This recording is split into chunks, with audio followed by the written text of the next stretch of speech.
All right, guys. Sorry about that. I've been having internet issues today because we've had really bad weather, and my internet went down for a second, and it just shot everything off. But what I'm going to do is we're going to have this live stream broken up into two parts. We're going to have our Raw Part 1, Raw Part 2, and then I'm going to upload it all as one as well. So it'll actually be there 3 times on the channel. I'll have a Part 1 or Part 2 under the live tab, but then I will re-upload this all together. So you guys will have everything if you miss anything.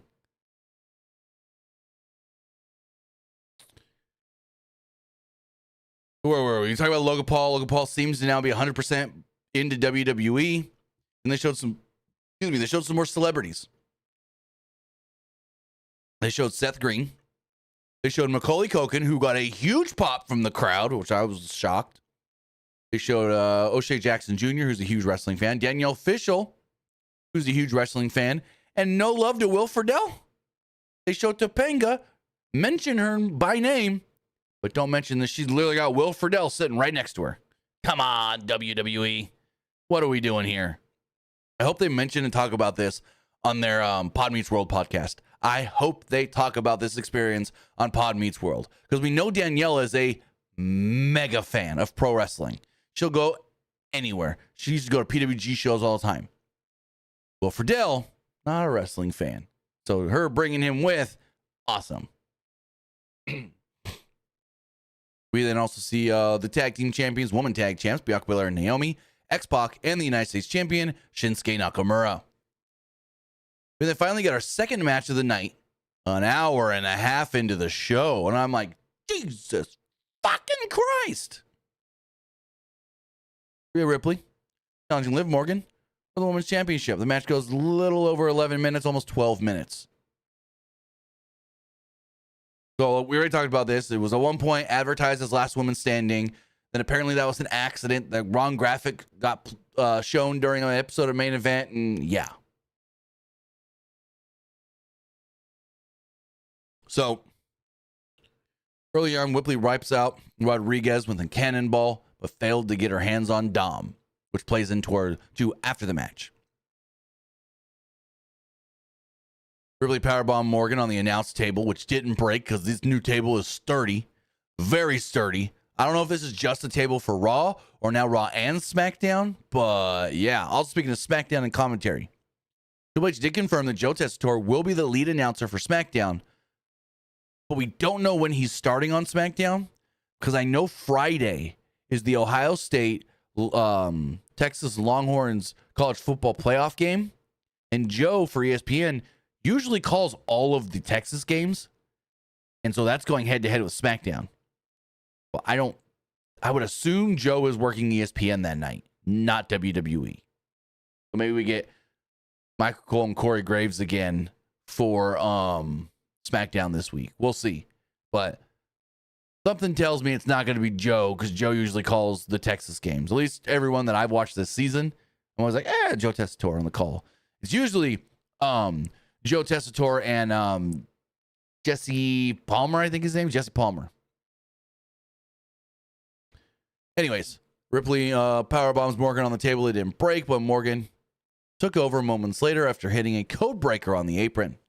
Ripley makes a comeback following a commercial break, and it's a riptide for a near fall. Ripley couldn't believe Morgan had kicked out, though. Dom then slid a chair into the ring, and as the ref was yelling at him, Ripley knocked Rodriguez off the apron. The distraction, though, allowed Morgan to hit an oblivion on the chair for a near fall. Morgan followed this up with 3 amigos and a not-so-good-looking frog splash off the top rope. Oh, a frog splash-ish.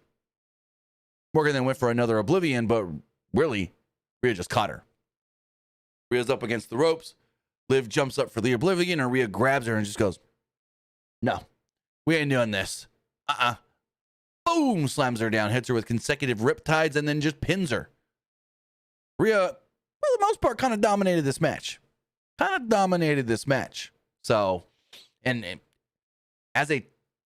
if this was just a match on a Raw, I would say pretty dang good match. As a title match, I thought it well under-delivered as a championship match.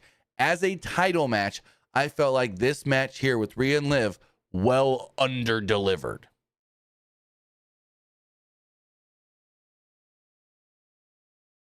So Dom tries to attack Rhea from behind afterwards and gets caught. He acted like, no, I was going to embrace you, give you a big hug. So she fake hugs him and then kicked him in the balls. For good measure, she also gave him a riptide. So Judgment Day disappear. Rhea starts to walk up the ramp, and as she gets to the top of the ramp, celebrating with her belt, gong. The gong of the Undertaker goes off. The lights go down, and when they come back up, I am an American badass. Kid Rock is playing, and out comes the Undertaker on his motorcycle. This motherfucker literally flew to L.A. to ride his motorcycle around the ring, back up the ramp, tell Rhea, hey, we're going to do the thing with the arm up in the air. Put your arm up in the air. You do the, Rhea kind of with the belt. Hey, look back at the camera over your shoulder. And then they both look back over the shoulder at the camera. And they pose together. That was all we got of the Undertaker. That was all we got. Mark flew to L.A. for that. Now, I don't know if he also had like a one dead man show or something, but Mark Calloway flew to L.A. for that. He must have got a really good payday.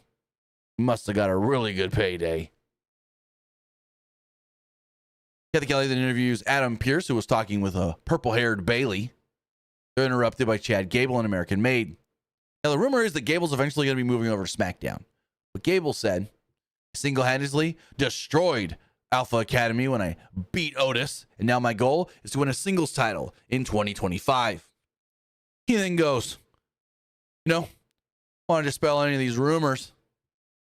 I want to beat a luchador. Give me the best luchador you can find next week. And Pierce goes, luchador, huh? Really?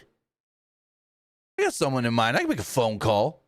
So I think Penta's first match in WWE is going to be against Chad Gable next week on Raw. We all thought he was going to be Rey Mysterio's partner. I don't even know when that match is actually happening now, because it was not announced for next week. They did not announce New Day versus LWO or Rey and a partner next week. They teased it last week, made it seem like it was going to be this week. Nope. But seems like next week will be Chad Gable versus Penta. So Jackie Redmond interviewed The Miz. He feigned his excitement over Cena entering the Rumble. He was interrupted by a pissed-off Karrion Kross and Scarlett. Kross wanted to know if he was with them in facing the Wyatt Six, and Miz said no. Kross ran down Miz's accomplishments and tricked him, like Bugs Bunny, into agreeing to fight the Wyatts. And last week, they actually said we were supposed to get some sort of Wyatt segment tonight, and we didn't. I don't know what that was all about. So, they then showed basically Instagram live footage of The Rock after a segment. The Rock went into the back and hugged everybody after his promo. Hugged Heyman, hugged Roman, all kinds of people back there. Said, thank you for letting me be here, this and that. He embraced with Jimmy, embraced with Triple H. Then they show him going back into the parking garage. And he embraces with Cody Rhodes. They drink some alcohol together. He then gets in his truck and he goes to drive off and he stops. He goes, backs up. He goes, heard NXT's here tomorrow night. Might have to make a visit. See you tomorrow, NXT. And then he drives back off. So, goddamn Rock is going to be on NXT tomorrow. I don't know what this is, but Eddie Thorpe, you better watch out because you put your hands on his daughter. Eddie Thorpe, he's coming for you. The Rock is coming for Eddie Thorpe, who is fighting for the title. New Year's Evil.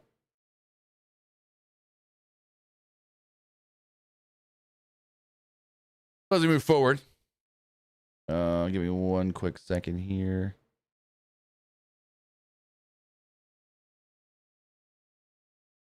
They showed us more celebrities. Bill Simmons, some executives. Vanessa Hudgens, who's just traveling with WWE these days. Literally Friday, she was in Phoenix at SmackDown. Now, boom, LA, she's a Raw. This chick, you don't got a movie or something to film? Lara Valkyria is there sitting with Michelle McCool. We also see Io Sky and Dakota Kai. Travis Scott was then shown in the crowd as Fane played in the arena.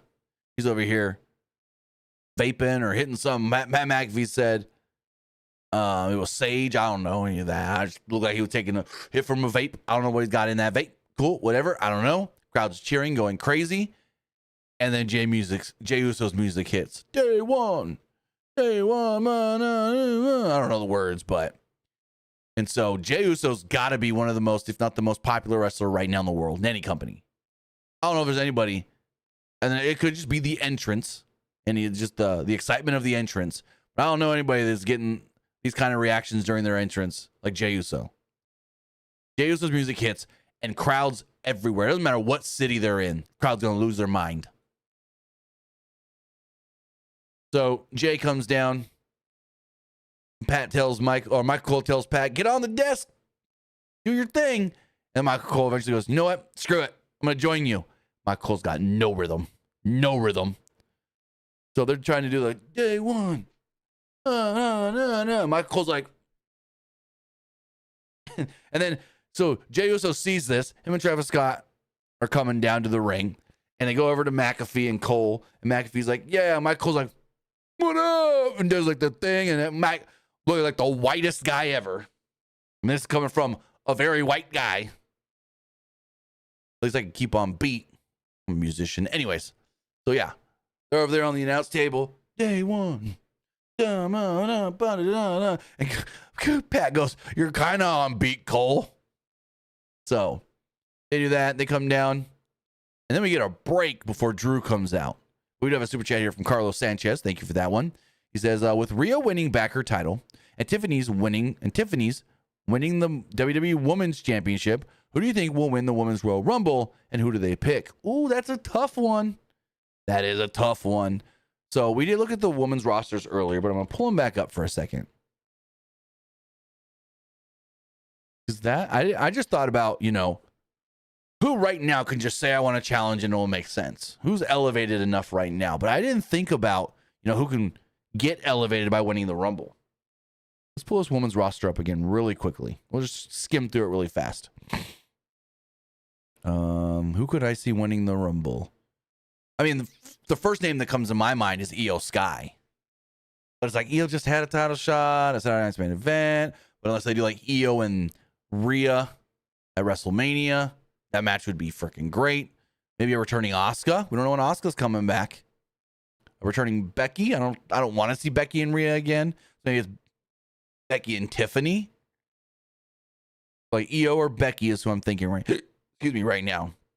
Don't think it's Bianca because I think they're going to do Bianca Jade. Could be a Charlotte Flair win. Could be a heel Charlotte coming back. I mean, I could see it. Charlotte comes back in the Rumble as a heel, then challenges Tiffany. I would not put it against them. Just looking. Yeah, Io, excuse me, is a very, easy one there. I would maybe say Asuka again. I don't know when Asuka's coming back. Michin, probably not. Nia, maybe. I don't think so, though. That's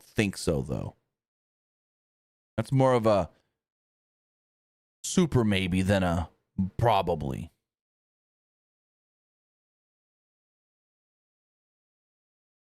I mean, they've made Shayna look good once or twice in a Rumble. I would not be opposed to Shayna. We got two babyface champions right now.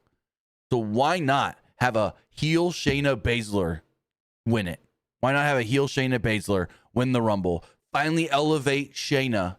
Screw it. Let Shayna beat Rhea at WrestleMania. We can finally get that Shayna Baszler from NXT. That shoot fight Shayna Baszler. We know her and Rhea can have good matches because they did in NXT. So if I'm going to pick three, I would say Charlotte, Shayna, or Io. Charlotte, Shayna, or Io.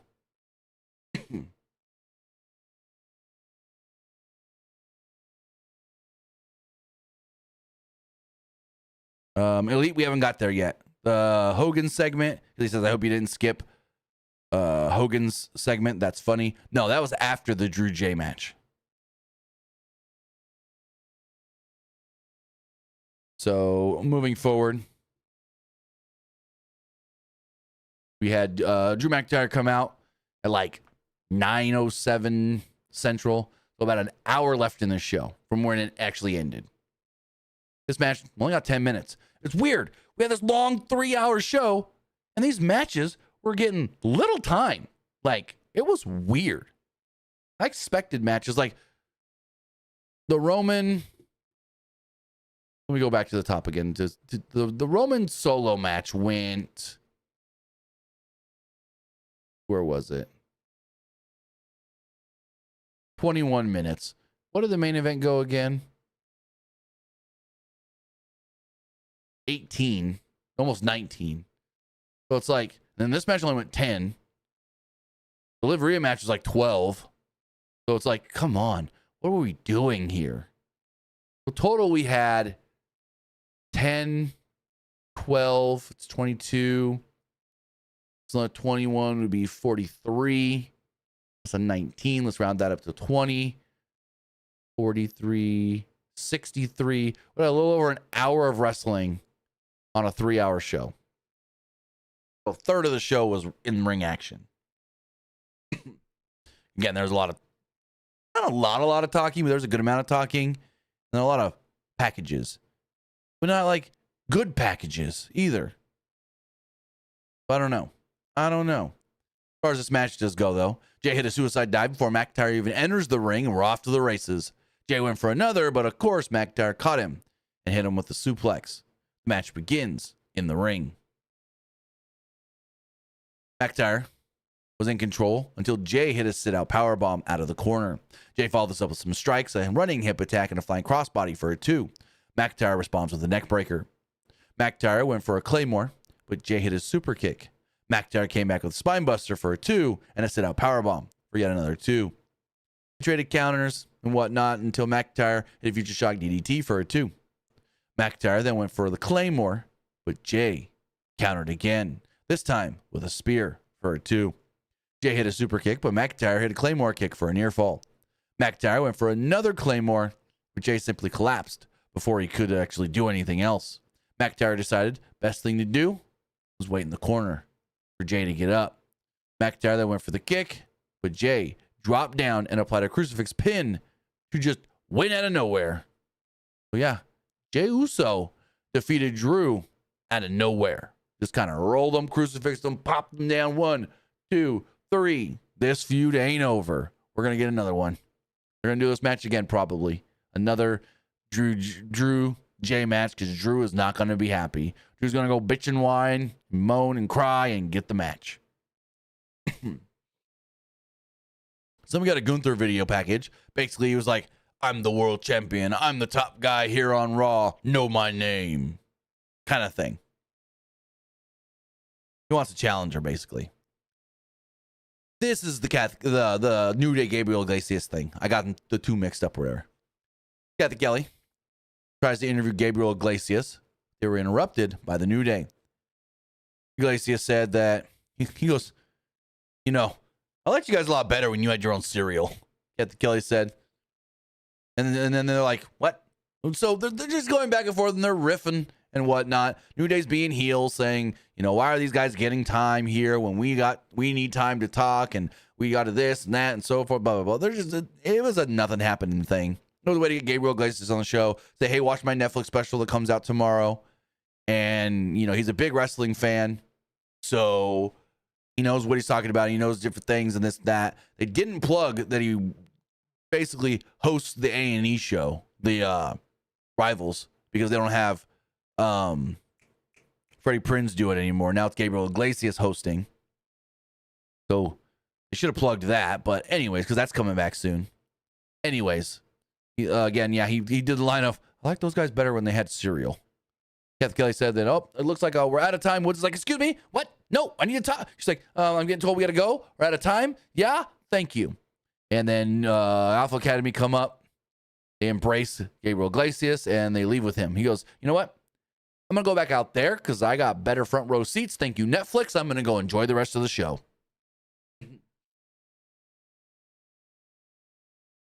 And then he walks off and Kathy Kelly goes, he looks at you and he goes, yeah, so we're out of time. We got to go.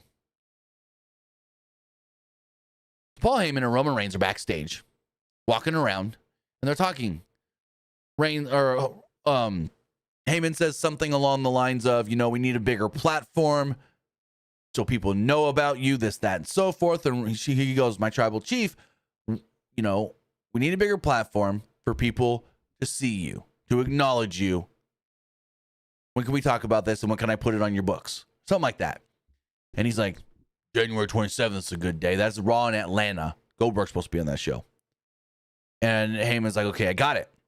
So they walk into a room, and when the door closes, it's got the logo, WWE 2K25. Well, we pull this up on the screen. That might just be the day that WWE and 2K show off everything for this game, I guess you would say. Now, this commercial, or this segment, I guess you would say, basically confirmed this, but then Steam kind of messed up. Steam accidentally released the cover of WWE 2K25 and then quickly pulled it. So they had this like page art and then this cover art. So it looks like this will be the cover of WWE 2K25. As far as other images, we got some for our first screenshots of the game as well. This one was posted by WWE Games on Twitter. It's Bailey. And then these ones, if we scroll down here, were posted by Xbox. You got CM Punk, Damian Priest, Cody Rhodes with the WWE Championship, and Liv Morgan with no belt. Very interesting. So, yeah. A little bit of stuff shown off for the upcoming WWE 2K25. It looks like, and also, if you go to, where is it? If you go to their Twitter account, it says January 28th, 2025.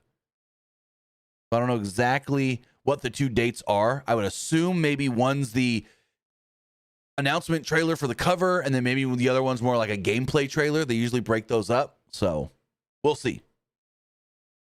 We'll see, but by the end of the month, we should be getting more info for WWE 2K25.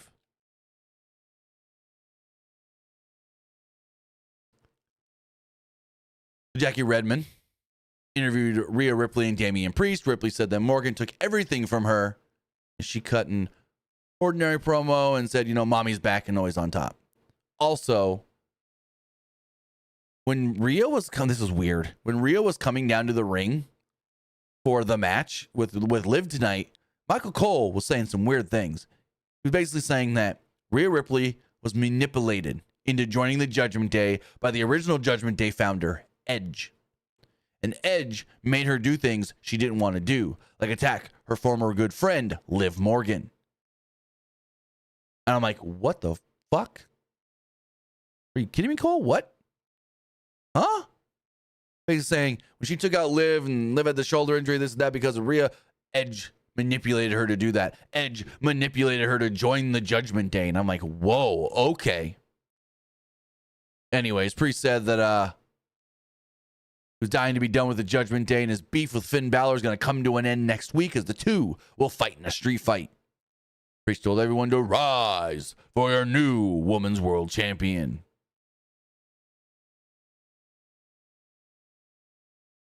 We see Seth Rollins getting ready, and we see more fans in the crowd, or more celebrities in the crowd. Richard Gadd, no clue who that is. Tiffany Haddish, Stephen Amell, Jack Spade. I was literally just watching Heels last night. Jack Spade. Braun Breaker's there. Tiffany Stratton got a big pop. And Nikki Bella, who got a pretty good pop as well. They eventually show Stephanie McMahon in the crowd. And then it happened. They give us the wide shot. And like all the sounds die down and everything. And then we hear the bum, bum, bum, bum, bum, bum, bum, bum. Bum, bum, bum, bum, bum, bum, bum. When it comes crashing down and it hurts inside. And out comes Hulk Hogan and Jimmy Hart. Hulk's wearing, says Real American Beer, whatever. It's like a shirt for the beer company. And he comes out with Jimmy Hart. And like I said, initially, the music hits, bump, bump, bump, bump, bump, bump, bump, bump. And when you hear that bump, bump, bump, bump, your reaction is, oh! And so everyone pops. But the moment Hogan walks out, boo, boo, just everybody booing, booing. And then you get still a couple cheers and then more boos. And then like less cheer, and then everyone's booing by the end of this. So Hogan comes out and does the usual catchphrases as the crowd is just dogging on him. Dogging on him. Tries to put over the fans. They keep booing. Tries to put over his beer. They keep booing. Tries to put over Netflix. And he rips off his beer shirt. And it says Raw is Netflix or whatever. Or Netflix is Raw, something like that. And they keep booing. No. Netflix gets Raw is what the shirt said. They keep booing. Keep booing. He poses with Jimmy Hart. Got an American flag. And they keep booing. And for the shit show this was incredible. This was something else. Because like right after this, they aired the video hyping up Saturday night's main event with Hulk Hogan in the video telling us, going to San Antonio on the 25th, Saturday night's main event, brother. And I'm like, oh my God, they're doubling down. They're doubling down. Now, I don't know if they knew they were going to get this reaction, but it was wild.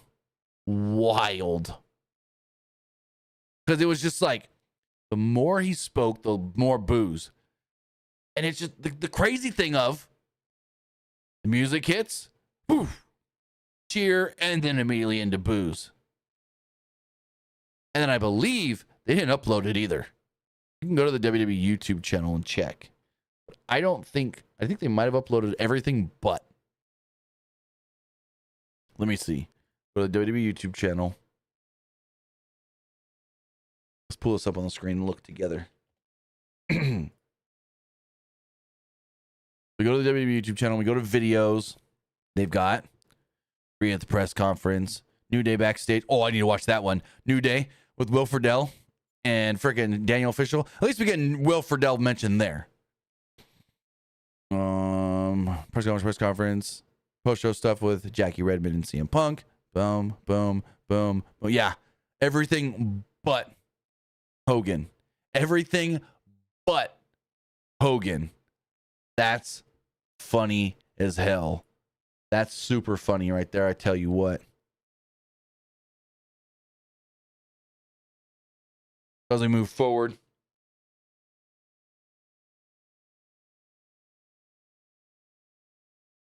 they tell us 4 things are taking place on next week's Monday Night Raw. Dakota Kai will face Lyra Valkyria to crown the inaugural WWE Women's Intercontinental Champion. Sheamus will take on Ludwig Kaiser. Chad Gable will be facing an unannounced luchador. Damian Priest will fight Finn Balor in a street fight. So we get to the main event. Seth Rollins' music plays. And he's got like an 8-minute entrance. This man took forever. Undertaker coming out. Roman Reigns coming out or something. Punk's music hits.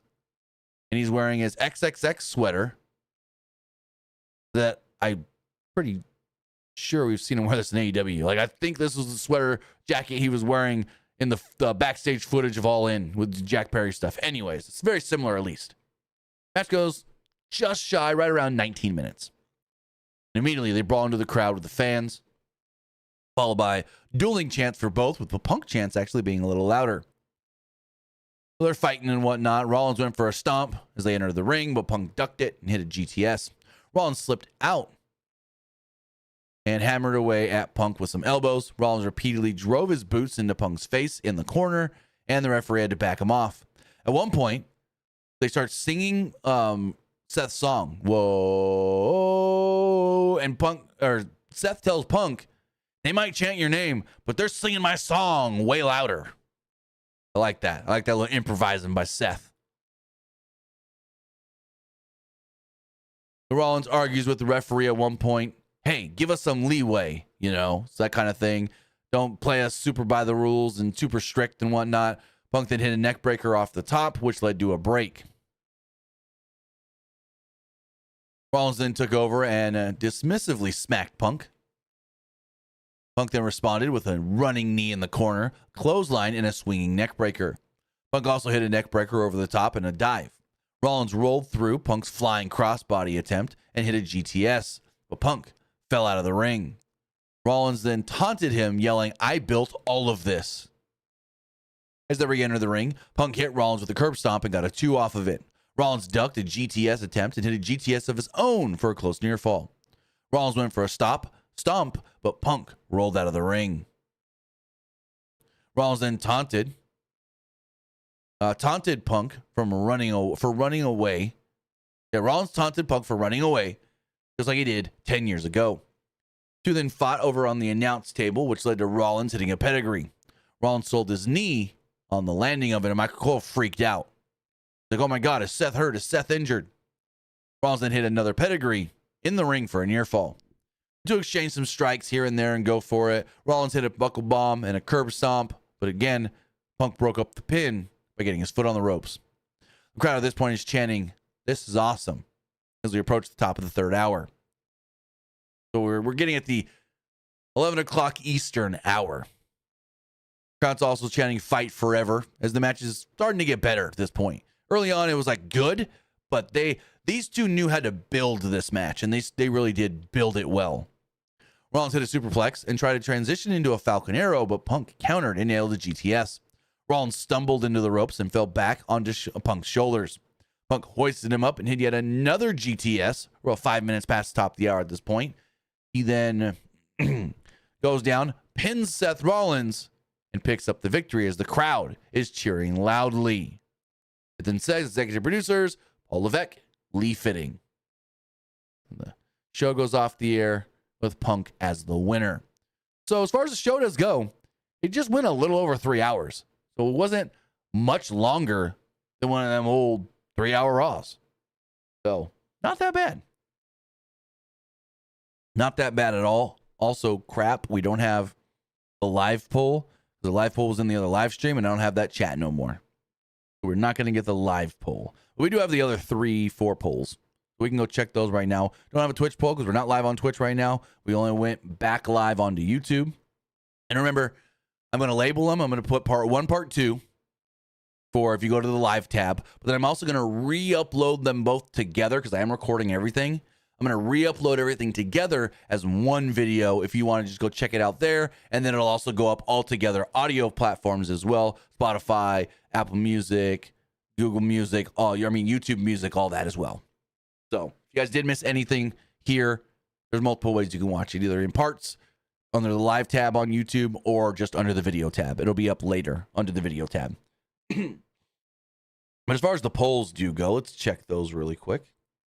No, I don't want to sign up for X Premium.